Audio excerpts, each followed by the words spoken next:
Thank you so much, everyone, for being here. This is session 3 of our Health Equity for Transition Age Youth series. If you'd like, go ahead and please put your name and where you're coming from in the chat, just because it's nice to see where everybody is coming from. So the purpose of this series, sorry, I gotta move you guys. Our training series aims to equip pediatric and adult healthcare providers with strategies to ensure a successful healthcare transition for children with special healthcare needs and youth with disabilities. Participants will gain experience in providing care for patients with disabilities and special healthcare needs. They're going to learn how the social model of disability can aid in identifying and addressing ableism within healthcare settings, and also some strategies to support a successful healthcare transition from pediatric to adult healthcare services. So before we begin, we want to express what makes an ECHO different from other trainings. In essence, ECHO allows us to move information, not people. It allows you, the participant, to actively learn about a topic and become a resource for your community. Each session, there's going to be a formal didactic portion on a designated topic, followed by a case presentation. The case presentations offer an opportunity to brainstorm evidence-based solutions, share successes, and receive specialty consultation from subject matter experts. This is also an excellent opportunity to learn about new resources and ways to assist your patients. We encourage you to take part in the case presentation discussion, so feel free to unmute or use the Zoom chat to post your questions or suggestions and resources. Also, please think about submitting a case for an upcoming session. We'll provide more information if you're interested. Just a heads up, today's case presentation is actually a story of lived experience from our presenter. Your participation is key to the success of our sessions. We aim to create an interactive community where presenters, stakeholders, and community members all converse and support each other during a session. So we encourage you to turn on your camera as long as you're comfortable. And we also appreciate when you guys ask questions after the didactic. So please feel free to upload any questions into the Zoom chat. You can earn CMEs and social work or nursing contact hours for this session. To receive credit, please fill out the pre-test and post-test. They will be included in the chat as well as emailed out to you after this session. Just some housekeeping tips. A registration link is going to be sent to your email through noreply@iecho.org. Please check your junk email if you didn't receive this prior to the session. We know that some participants have experience with organizational firewalls, so please reach out to us and we'll help you troubleshoot any issues with getting that account set up. And just so you guys know, iEcho is an essential tool for anyone participating in an ECHO program. It allows you to access all of the content that we've covered in this series and also find ECHO networks throughout the globe. Now we'll go ahead and get started with some introductions. I'm Krista Opsadal. I'm the project director for the North Dakota Center for Persons with Disabilities, Project ECHO. And I'll pass it over to Jody. Hi, I'm Jody Patchen. I am the administrative assistant for Project ECHO. Kyle? I'm Kyle Erickson. I am the evaluator for Project ECHO. Thanks, guys. And we also want to give out a shout out to our hub team that helped us develop this series. This includes North Dakota Family Voices, WIND at the University of Wyoming. We have funding through the North Dakota Department of Health and Human Services, and also UND is providing the CME credits for this series. So thank you guys so much for all of your hard work on this. Now we'll go ahead and introduce our presenter, Mallory Sear. Mallory grew up navigating the world while managing a rare disease, microvillus inclusion disease. Even though this has come with some extra accessories and unique challenges, Mallory has created a fulfilling life both professionally and personally. With extensive experience in communications, public health, and policy, she's on a mission to show the world that living and thriving with a rare disease and disability is not only possible, but can lead to extraordinary achievements. Mallory offers insight into resiliency, equity, and thinking outside the box. Her goal is to educate and empower, moving from inspiration to action. With lived experience driving her work, Mallory shares her lessons learned to inform tangible solutions and system change. So please welcome Mallory. Thank you so much, Krista. All right, I am going to do the thing where we share the screen. So give me 1 second. All right, does that look good to folks? Thumbs up. Awesome, thank you. So thank you, everybody. I'm so excited to be here today. And what's funny is that I actually have this presentation that I've given in other settings. And when Krista invited me to speak about transition, I was like, okay, you know, where is this going? And then she talked about, you know, disability justice and ableism in healthcare. And I was like, well, isn't it funny? You should ask, because this is exactly the very niche content that I deliver. So I'm very excited that this is the focus of this series, and I'm happy to be here today. So this is a picture of me, my husband, and my dog. And there's a lot of pictures in this presentation because it is so important to remember as you go through your work and these case studies that these are people that we're talking about. We're humans. We have families. This is my family. It might look different than other families, but we're family. And so I will get us started. So a little bit about me. I am a public health professional. I'm a daughter, a sister, wife, dog mom. I live with a rare disease, not suffering from. Language is important. We'll talk more about that later. And I also like to do a little bit of a privilege check, because the narrative that I am sharing is from the perspective of a white, master's level educated, privately insured, English speaking white woman. So even when I'm talking about health disparities and equity issues that I face, these are the things that I bring to the table. And it's important to remember that the perspectives that I share are only my own, and other populations experience things much differently on a much more serious level. And so it's important to remember, as I'm sharing some pretty horrific experiences, these are also the things that are working in my favor in the system. So I like to just lay that foundation. This is my experience. I'm not speaking for everyone, and that's important to remember. So to get us started, I wanted to share a little bit about transition data. I'm sure that at this point you sort of know how transition is measured.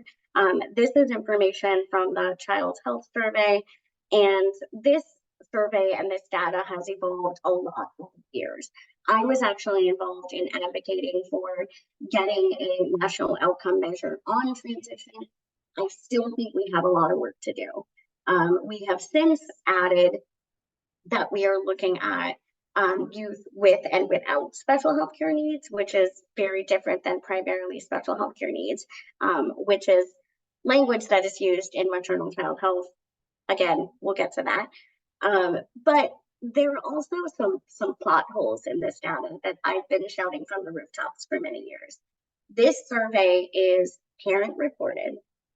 There is already bias in who is able to fill out the survey due to social determinants and access, and it only measures up to age 17. When does transition happen? 18, 21, 26 with the ACA. So there are a lot of things that we're not capturing. And so I was really excited to have this conversation, because we're slowly starting to move to talk about what happens on the other side of the bridge. And that's where transition fails.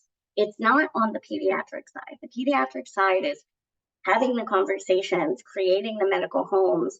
But until we're willing to talk about the system that is on the other side, we can't have the transition conversation. So this is just a little bit of like how we're measuring transition. And honestly, in the 15 years I've been doing this work, we haven't seen it change much. And I think we've been having the wrong conversations. So why does transition happen? So basically, our children that were diagnosed with complex medical needs and disabilities and what were previously known as pediatric illnesses are living and thriving and existing because science and technology and medicine is evolving. But what's problematic is that the education, the medical education, and the systems and the infrastructure that we exist in, and the behavioral mental models that we exist in, are not evolving. So these are just a couple of pictures of me when I was little. I was not supposed to live past the age of 2. That was the prognosis my parents were given.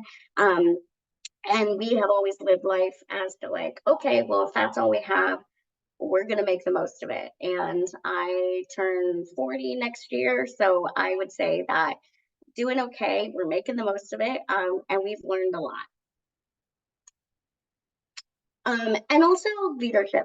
Our youth with and without disabilities, but those with disabilities are going to be our future teachers, doctors, policymakers, advocates. They are leading the charge, and we have to create a system that allows them and supports them to thrive, because we want to be at the table, being a part of these discussions. And that was a very magical moment I had with a previous president that I'm a big fan of, thanks to my experience in policy and advocacy and the networking that I've done throughout my career. So I don't want to get too in the weeds about this, but if you are involved in transition work and maternal child health for youth with disabilities, you may have heard of the Blueprint for Change, which is the newest framework in the MCH land. And it focuses on these 4 pillars: health equity, quality of life and well-being, access to services, and financing of services. It's a little ambiguous still, but what's really exciting is to see these concepts being lifted up in a national way and the national framework for system change. This is the first time, at least in my experience and my corner of public health, that we are starting to talk about things like ableism in healthcare and defining quality of life and flourishing, instead of creating a system where youth and families just exist and maybe achieve the status quo. Like, we're shifting the idea of health and wellness, and that's like, although it's slow and glacial, sometimes it feels, it's exciting stuff to see. So I put this here because when you learn about me, and if you get to know me, you will know that I am much more than my health condition. And it's interesting because in the last couple of years is only when I've really started like sharing my story in that more healthcare related way. It was always from like my policy systems change lens. And I realized that even when I introduced myself, I wasn't even adding like that I had that lived experience. And it's not because I'm ashamed of it. It's not because it's not a huge part of who I am. It's just I have so much going on in my life that it's not always something I feel I need to bring to the table. And I think another part of that, which if you're into research, I would encourage somebody to research this.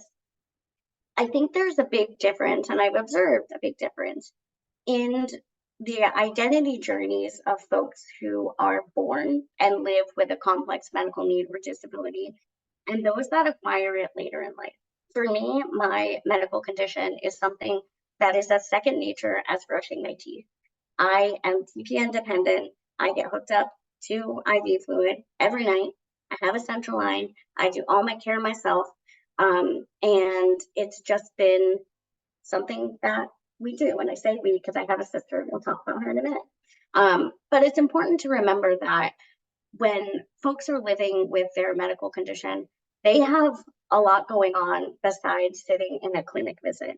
When we talk about healthcare and thriving and flourishing, it's important to remember what are those other pieces of that person's life that they think about that are important to them, and how do we work together to make sure that those priorities are being addressed.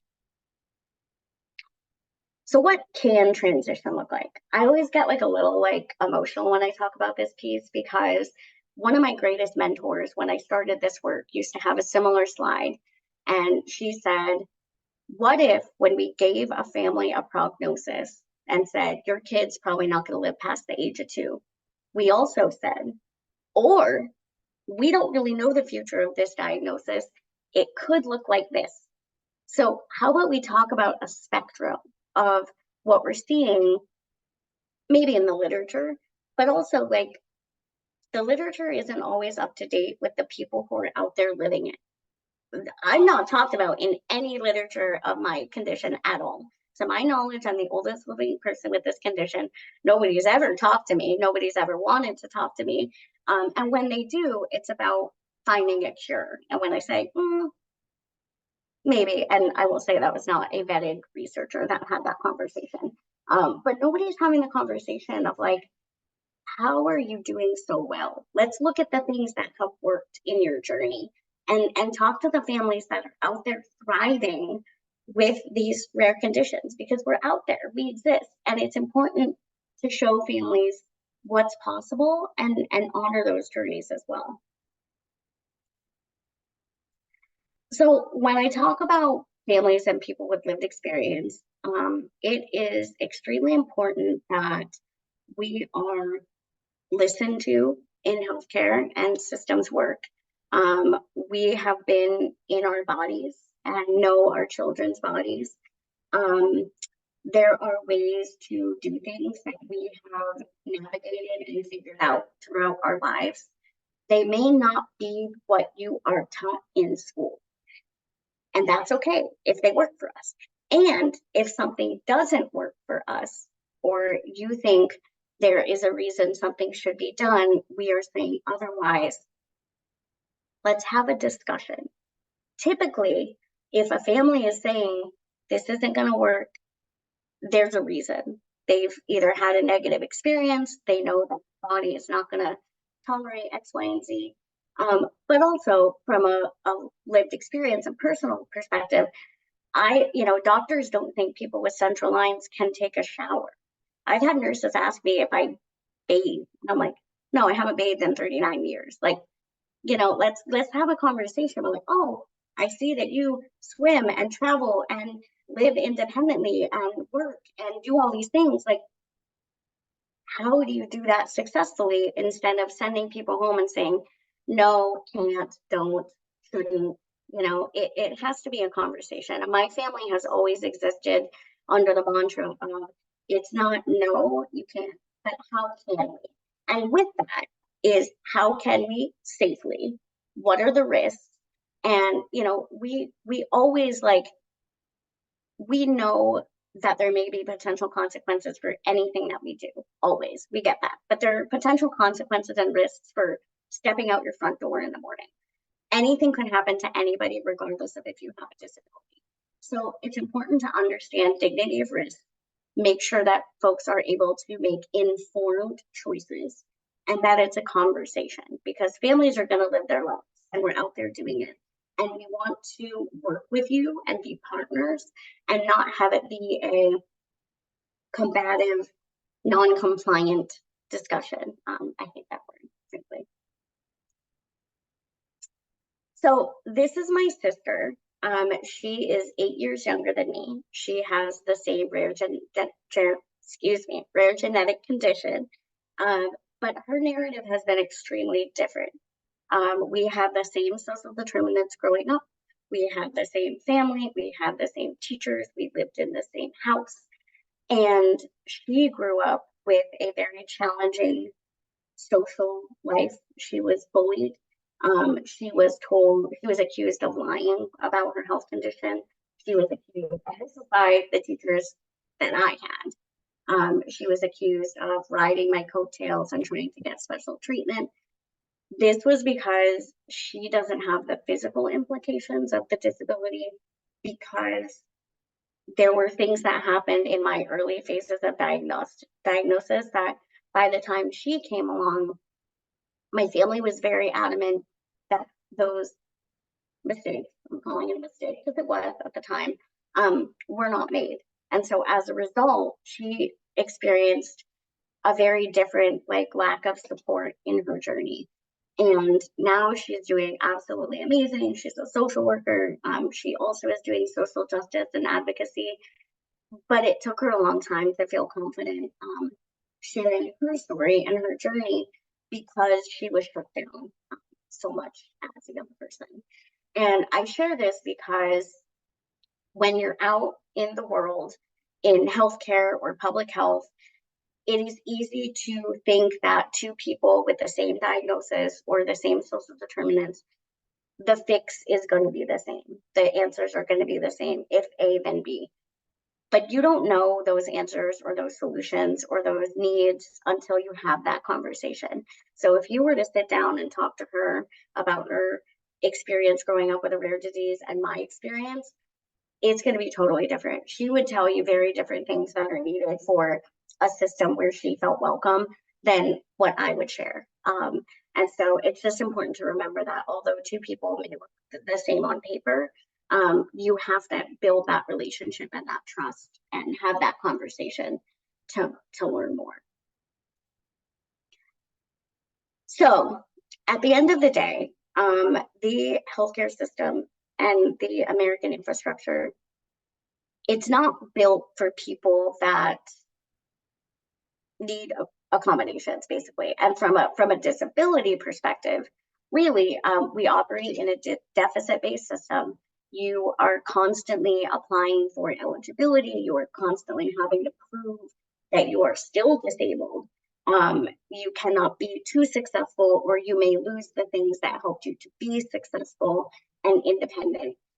It's very circular and frustrating. Within public health, I will say, it feels often like we're operating in a 2 steps forward, 3 steps back. We have these grants, we build a program, the program is great, it helps people, and then the funding ends. And so the new people get it and we have to start over. And we just have so much work to do, and I'll talk about where I think we can go to make those changes. But also from a transition perspective, the pediatric system, the language of children and youth with disability, with special healthcare needs, it doesn't translate into what is on the other side.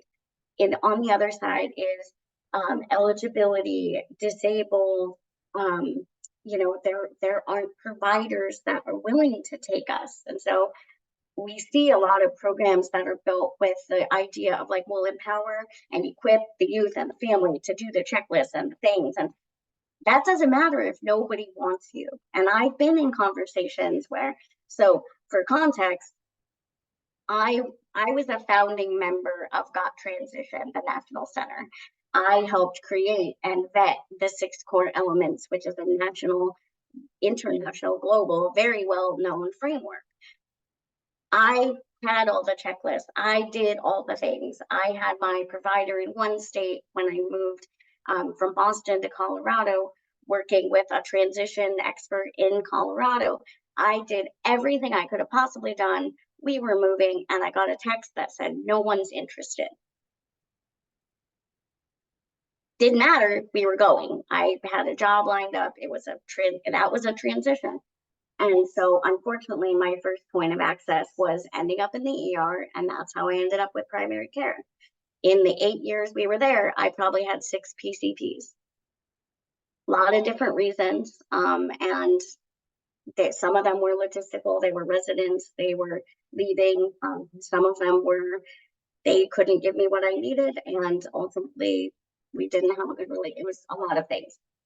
In sharing that, I already feel like it's my fault, which is terrible because it wasn't. I always feel guilty leaving a provider, which is something we need to change the stigma of, because it's not easy to start over with someone new. But that was my reality as somebody who is a national expert on transition and have devoted my life and career to this topic. So if that's my experience, so I hate to use the word exciting. It's validating, although discouraging, to see that we are finally getting research and literature on the reluctance of providers to care for people with disabilities. And it's not any one person's fault. It's a fear of not being prepared, not being able to provide people what they need, and not having the time, not having the resources. it's a lot of things, but it's real and it's happening. So I've shared a couple of articles here that talk about this existing ableism within healthcare.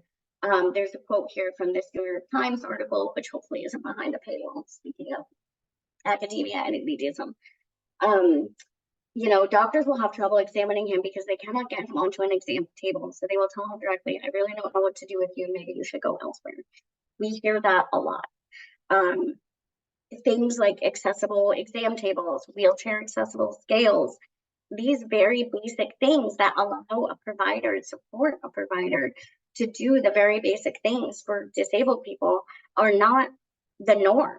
And why with these $1 million grants and things, we can't just like buy those, I won't go down that rabbit hole, but it feels like there's some maybe like easy fixes that could at least support providers to feel more confident. So what is ableism? Ableism is a set of beliefs or practices that devalue and discriminate against people with physical, intellectual, or psychiatric disabilities, often rests on the assumption that disabled people need to be fixed in one form or the other. And I like to couch this slide by saying, like any other ism, nobody wakes up one day and says, I'm going to be ableist. It's not something people do intentionally. It is deeply embedded, ingrained in our society, in our culture, in our infrastructure, in our architecture, everything we do. It's not a personal thing. But when I share some examples, I think you're going to go, oh, I wouldn't have even thought of that until you said something. And it's one of those kinds of things. What is accessibility? Accessibility is when the needs of people with disabilities are specifically considered at products, services, and facilities or built or modified so that they can be used by people of all abilities. Accessibility is different than the idea of inclusion, which has to do more with programs and policies and thinking about ways to make people feel included. This is allowing people more physical access. Access should be a human right. Yes, agree. I hear a lot, well, what about the ADA? The ADA doesn't allow discrimination. Like, yes, and the ADA, which is the American with Disabilities Act, and I should have defined that, I apologize. It needs a revamp. It applies to a lot of things, but there are also a lot of loopholes where people do sort of the bare minimum to be compliant, but it doesn't truly allow full access for people with disabilities, because people with disabilities still aren't allowed in the decision-making process. Access to healthcare, employment, and the community, thinking about social determinants. If somebody can't access something, why? It's so much bigger than, you know, maybe the building. Do they have transportation? Do they have housing? Do they have the base level needs to get where they need to go and to access these things? So these are what I like to call accessibility fails. And the elevator is an image that I think is something that we see a lot in healthcare. I went to a hospital in Colorado, and everything about the messaging was ableist. Every time the door closed, it was someone climbing a mountain, and they overcame a spinal cord injury because they went to that hospital. But you could be healthy and not climb a mountain. You can, you know, be a healthy person and not take the stairs because you physically cannot. And so these are just some examples. I put the B line there. I usually give this presentation to Boston University, and people always chuckle because if you know public transportation, you know it's pretty hit or miss. And I share these examples of physical access because they're the most glaring, they're the most easy to, you know, sort of visualize. But access in inclusion is not just physical access, it's language, captions, plain language, creating policies that support people with disabilities, and keeping an eye on the time. So I'm kind of going to fly through a little bit. I include this slide about language because when I don't, it always comes up as a question. This is a word cloud made of words that I have heard in my personal life or my involvement in the disability community or public health. And people always say, what do I say? What do I not say? I always say, it depends.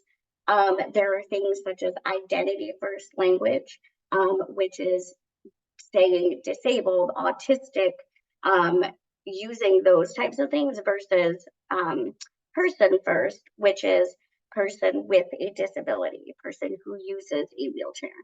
And for those two, there's no right or wrong. People prefer different things. I always say, what community am I talking to? What does this organization prefer? If you're doing written materials, decide on something and use it consistently throughout. I am a person who is not super particular about language. There are certain terms we are moving away from, like handicapped, for accessible parking. Wheelchair bound is a person who uses a wheelchair, but they can get out. So there are a lot of nuances, and I'm happy to have further conversations about language. At the end of the day, it's complicated. It's always changing. I think I know what I'm saying, and then someone tells me something is offensive. Now we're sort of navigating the concept that complex or children with special healthcare needs is offensive. So it's a lot. I'm going to skip over these so we can get to the case study part. But these are some examples of policies during COVID that really lifted up the ableism that exists in our healthcare system. So we may not get to both case studies. I want to share mine. This is an example of how the medical system failed me as somebody who spent a year of planning for when this crisis happened. I had my last central line for 18 years. Pause for gasping, I know. But I knew that it was going to leave me at some point. I had been infection free for those 18 years. I had had this central line repaired. I spent 6 months getting sent around and around and around of who could help me when this happened. I was sent to clinics that didn't exist. I was passed back and forth from Children's Hospital to the hospital that I went to, but I had a pediatric sized body and a pediatric line, and I was trying. It finally took me talking to a friend who worked on the floor of the surgeon who was willing to see me. And so I made an appointment with that surgeon, and he did imaging, and he was like, when you need me, I'm there. I'm happy to do it. So unfortunately, a very, very long story short, I ended up getting an infection. I knew what it meant.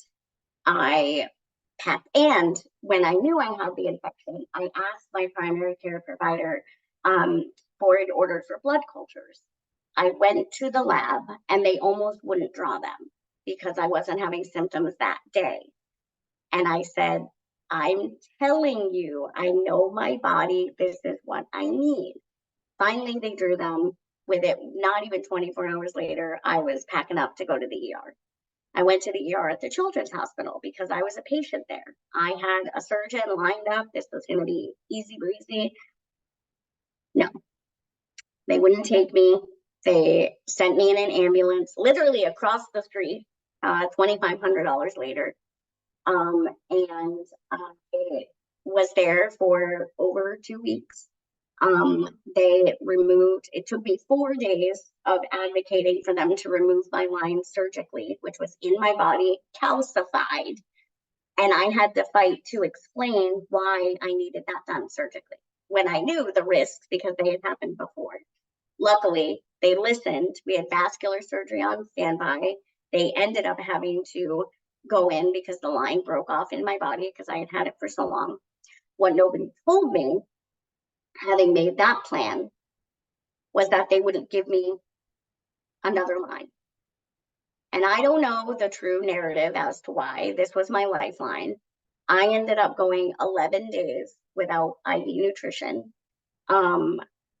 I will say I had a good med peds person who helped manage my hydration and things like that. So I didn't waste away during that time.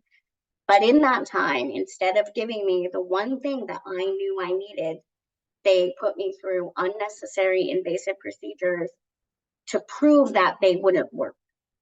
Even though I told them, here is what I need, I don't understand why we're not doing this. And everyone I talked to gave me a different narrative of why we weren't doing it. It was absolutely horrific. I was traumatized. I was put through multiple unnecessary, painful procedures where I had to fight for sedation and all these things. I had discussions where I was given ultimatums of, you know, this is basically what we're doing and you can consent to it or you're not getting anything. It was horrific. It was literally the worst healthcare experience I've ever had. Come to find out, my vascular access was so poor that what I required was a much more complicated procedure and nobody had ever done that. So instead of communicating that to me, I was put through everything else they did know how to do in the meantime. And it was terrifying. I was not treated with respect. I was not a part of the plan. I felt like I had no other options.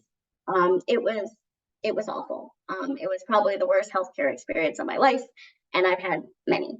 I have moved since then, and I'm very grateful, and I sort of wish I had done it sooner.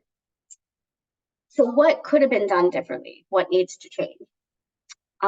What do we do when there's a patient who doesn't fit the if then this, and if your experience is negative? I was told talk to a patient representative. I did, and she was like, well, let's come up with a plan. I was like, there's a plan. I'm not okay with it. Now what do I do? How do these concerns get escalated without the fear of retaliation? It needs to be a partnership. I understand that there's policies and protocol. I used to write them. I used to get your claims paid. I know how the system works. How can we work together to talk about these things, talk about the fears, talk about the risks without that power dynamic? We need trauma-informed medical education. If a patient says they don't want to do something didn't work for them, let's have a conversation. If I say I had a PICC line that infiltrated, believe me, because I did. Don't say that's not possible. Well, I'm not possible. I wasn't supposed to be here. So let's honor that, learn from it. What are the other options? Listen to the patient. Again, if I say something didn't work, and also it has to be a discussion, and also informed consent versus being coerced into something. I want to share one more quick story because I think it's important. This is my husband. He cut his hand trying to fix his own wheelchair to maintain a job that was already extremely stressful. He had struggled with employment, and he ended up in the hospital, and he got an infection, and he needed surgery, and he missed work, and then he ended up getting fired from said job. And it was very frustrating and complicated, and he resorted to all of this in order to be the best person that he could be for his job that he was already struggling in and did not have support in. But what happened was there are not DME providers that are available 24/7. Nobody will come to your house. I carried his wheels in an Uber to an REI in Colorado at 8 o'clock at night, and there was a team of young bike repair professionals who were able to fix his wheels. That was the solution. And the bike people say, aren't there people that do this? And the wheelchair people say, take it to the bike shop. That is an extremely broken system. And there are just so many other things that could have happened in that situation. It's very complicated. But the blame, even to this day, when I tell that story, people go, well, why did you do this? Why did you do that? Why were you using a knife? Why didn't you deal with it sooner? He missed more work. He ended up losing his job. They were not willing to accommodate him. And there are just so many things that could have been done differently to support us in that situation. Support people with disabilities, listen, learn about what's important to us. There's so much more to our lives than just supporting research of things other people are passionate about.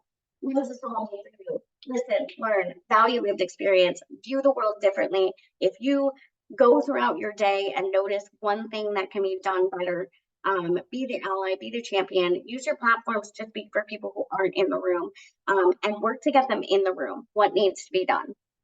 Some other resources, healthcare transition textbook I have a chapter in. This is a great YouTube video, Moving Beyond Inspiration Porn. This is my family. These are the things that are important to me. Keep in touch. Here's my website. I'm sorry we only have 10 minutes left, but I hope you have questions.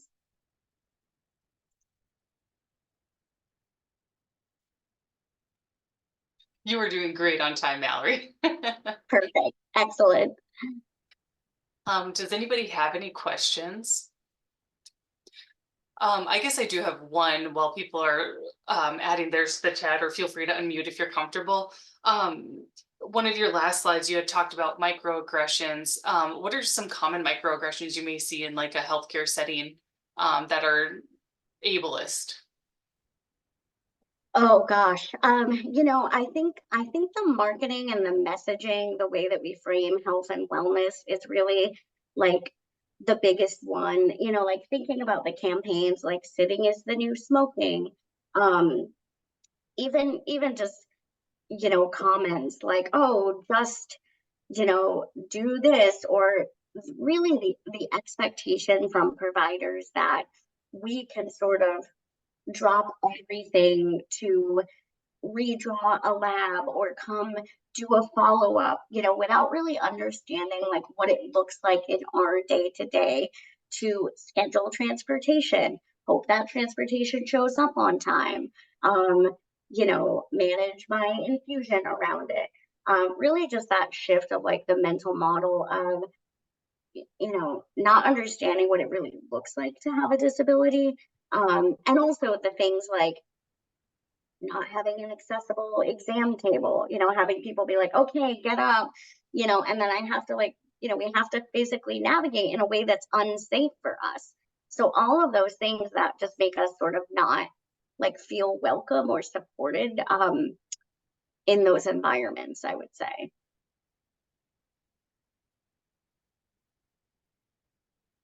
I'm sure more will come to me when I'm like laying awake at night.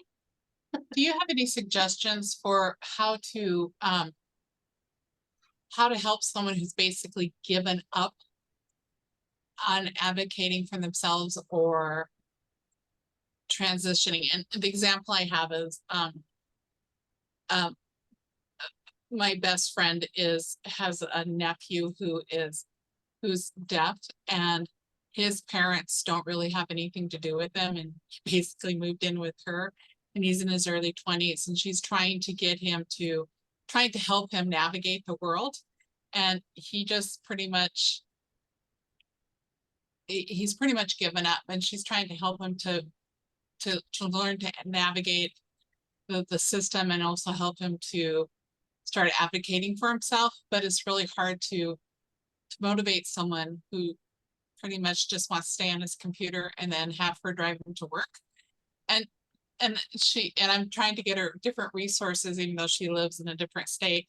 Do you have any suggestions on how she can approach this? I mean, she's in her late 70s and he's in his early 20s, and it's kind of an adventure, you know?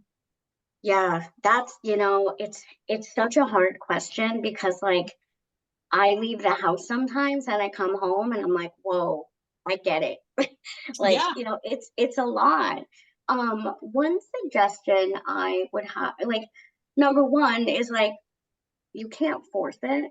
You know, you have to understand and sort of like meet people where they're at. I don't know if he's like in therapy or received, you know, any sort of support to talk about like what those like fears and reluctance is. I know that's another challenge and echo session in itself. Yeah. The other suggestion I would have would be to like look into some sort of like peer-to-peer model. Sometimes it's easier to talk to somebody who has experienced it. I know for me, a lot of my transition like successes and wins were because somebody who had already done it showed me how. And I think a lot of times like we think about the messenger, and I used to say this with Got Transition all the time, like, you know, I don't want to be told what to do by an old white male doctor. Like, I need to address my health for reasons that are important to me. And so maybe identifying like some of those things of like, you know, if you do X independently, you know, you'll be like, find those wins, like what is important to him. And I get it. I mean, the world is in a very, very dark place for a lot of people. And to tell people to just like get up, go do it. It's like, why? Like even I have those days. So those would be a couple suggestions. It's not easy. But I think acknowledging, you know, where he's at and trying to understand more about the why would be one of my suggestions. Yeah, I think, yeah, thank you. I think that she is trying to do those things, and it's like, it's really hard because he's been very resistant to therapy. But I think what I'm going to try to suggest to her is trying to find some kind of a peer group that she could maybe introduce him to. Yeah, That and help him if you want to reach out to me offline and let me know sort of more details about the state that they're in, I have a pretty like broad network, so I might be Okay, able to cool. like do some research and figure out what's out there. I And would definitely you do know, that. I don't have all the answers, but I can help. None of us do, and I sometimes wish we did. Yeah. Thank you, Mallory. Every time I do these, I'm like, I wish I had my transition magic wand for all of us, but thank you. Yeah, thanks. So I guess to piggyback on that, do you know how to find some of these networks? That was a suggestion that was also put into the chat to Nancy, get your nephew plugged in with the deaf community, but like, how do you find those communities and those networks? Do you know of any resources, Mallory? I mean, obviously it depends on the state. Yeah, it really depends on the state. One place I always sort of think of is like the family to family health information centers, which I'm sure you're familiar with. Parent to parent is a good tier one for parents. But sometimes starting with the parents, or like I also have a young person who lives with that. I know someone personally who is a very strong advocate in the deaf community. I don't know if she may know of other groups. AAPD, the American Association of People with Disabilities, is pretty well connected. Those are usually my first go-tos, but it is it's very state contingent, and it's also like I'm a firm believer in like just because people have the same disability doesn't mean that they may connect on a meaningful level. So being really aware of like cultivating those relationships. So looking at people that are sort of like, I don't want to say like vetted, but you know, if you put two people who are in a really dark place together, it may not be the result that you want. So peer-to-peer support models are pretty unique but important.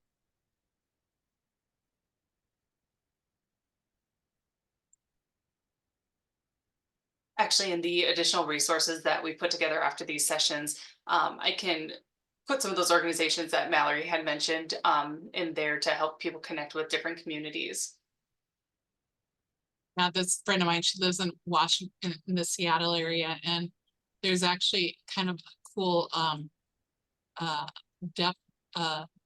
deaf church that I've tried to call and talk to the a youth pastor there, and maybe see if there's some young college students or something there. And I also talked to her about contacting some of the colleges there with their thing, but she's been hesitant to do that. She doesn't want to step on his toes, and I'm like, sometimes you need to just go ahead and reach out and try, because there's ways you can kind of go out for dinner or something and meet these people and kind of go from there, but it is a challenge, and I understand that, because you want to help, but yet at the same time you also want them to be open to it, and it is kind of and when you're already beaten down by the system, to try to get someone to pick up them, to be able to be encouraged to walk on, is a challenge.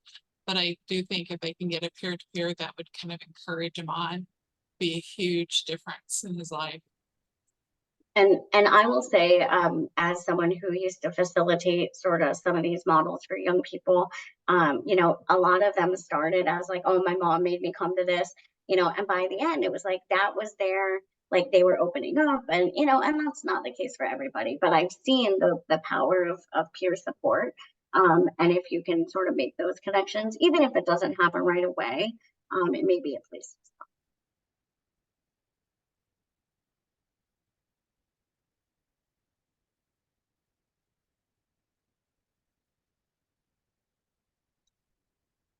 Any other last, I see we're at time, so I want to respect people's time. But if there are any other thoughts or questions, or also please feel free to reach out, find me on LinkedIn, send me an email. I'm always happy to connect and learn more. There's a lot of information in this that I feel like we could spend half a day talking about. So if you have, further interest in any of this, I'd love to continue the conversation. Yes, thank you so much, Mallory. If you guys have time, please take a moment to fill out our post-test and evaluation. Kyle is going to put that into the chat.